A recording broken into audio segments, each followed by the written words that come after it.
It's been one volatile morning on Wall Street as global trade war worries continue. Thank you for joining us. I'm Erica Lopez. The Dow Jones was down as much as 1,300 points this morning. It was also up more than 800 points. Let's take a look. Right now, it's back closer to the positive range, been fluctuating a lot, been down around 50 points right now. That brief surge came after a rumor circulated that Trump may pause the tariffs. When the White House dispelled that, the Dow dropped again. Now Trump says he's considering even more tariffs on China. NBC's Alice Barr has more on the situation and the fallout. A minimum 10% tariff kicked in over the weekend against trading partners across the globe, set to rise even more on Wednesday for dozens of countries. The White House says more than 50 have now reached out about lowering trade barriers. They're dying to make a deal.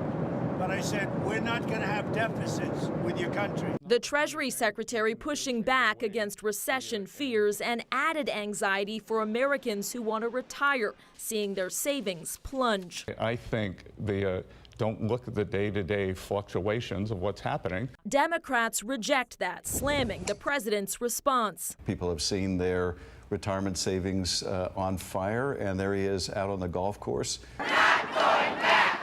Nationwide, hands-off protests over the weekend rallied against Trump administration policies, including the growing immigration crackdown, as the White House faces a deadline today to return a man wrongly deported to a notorious El Salvador prison.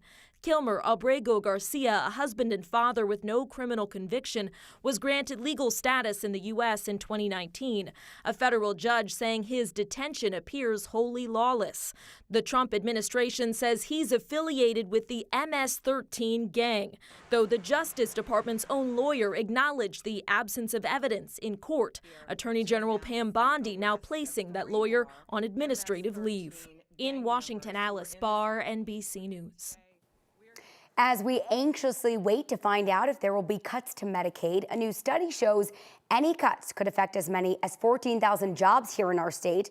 Our partners at the Denver Gazette reported on the study by the Commonwealth Fund and George Washington University School of Public Health. So if those cuts go through, it predicts they could also shrink the GDP in the states by more than $112 billion next year alone. Now to the ongoing situation up north in Weld County. There's a containment issue at an oil and gas facility and it's forced evacuations. Right now, though, we have more questions than answers.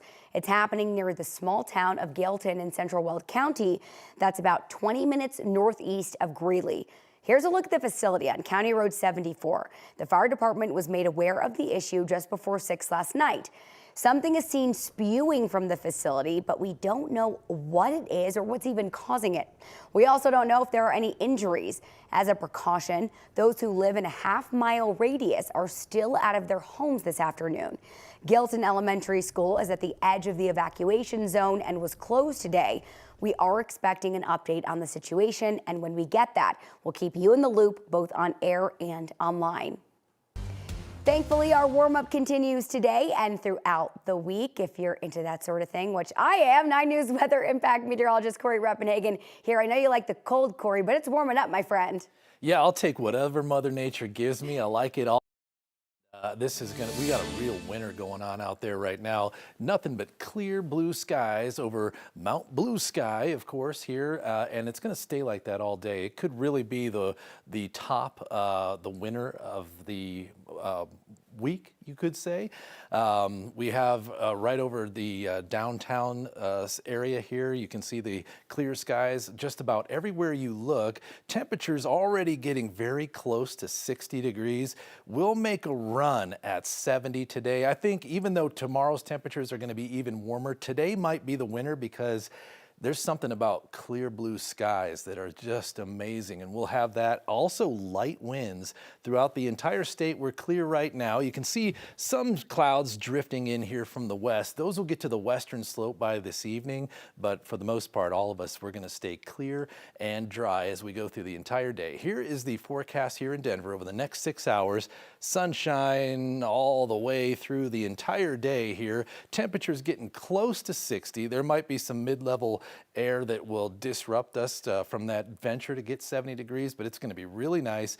And we're talking about 80s coming by the weekend, so I'll detail that in the forecast coming up in just a minute. All right, Corey, thank you. This afternoon, the district attorney will discuss the results of the investigation into the deadly shooting of a man outside the main event venue in Highlands Ranch. A Douglas County Sheriff's deputy shot and killed Jalen Sebron February 8th after authorities say that he wouldn't drop the gun that he was holding. His family told us they're not getting enough answers about the incident and his death. This all happened moments after a shooting inside the venue, where the sheriff's office says a woman, Nevaeh Crowley Sanders, shot a female acquaintance in the bathroom. The trial for the man charged with shooting and killing 2 people in a dorm room at the University of Colorado Springs early last year is now underway. Police say Nicholas Jordan killed his roommate, Samuel Knopp, and a woman, Celie Rain Montgomery, on February 6, 2024. An arrest affidavit says Jordan threatened to kill Knopp earlier in the year after he left a bag of trash near Jordan's door. The two also argued over Jordan smoking marijuana in the dorm. One person is in custody today accused of shooting and killing 2 people near the Foothills Mall in Fort Collins over the weekend. Fort Collins police say the shooting happened just across the street from the mall around 5 Saturday evening.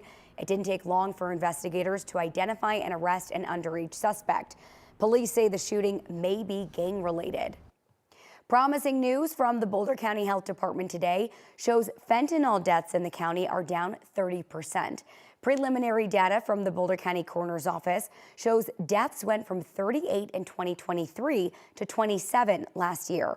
Boulder County officials say people in their 30s are most impacted by fentanyl-related deaths. This decrease follows similar national trends. The CDC reports provisional drug overdose deaths dropped more than 24% from their peak in June 2023.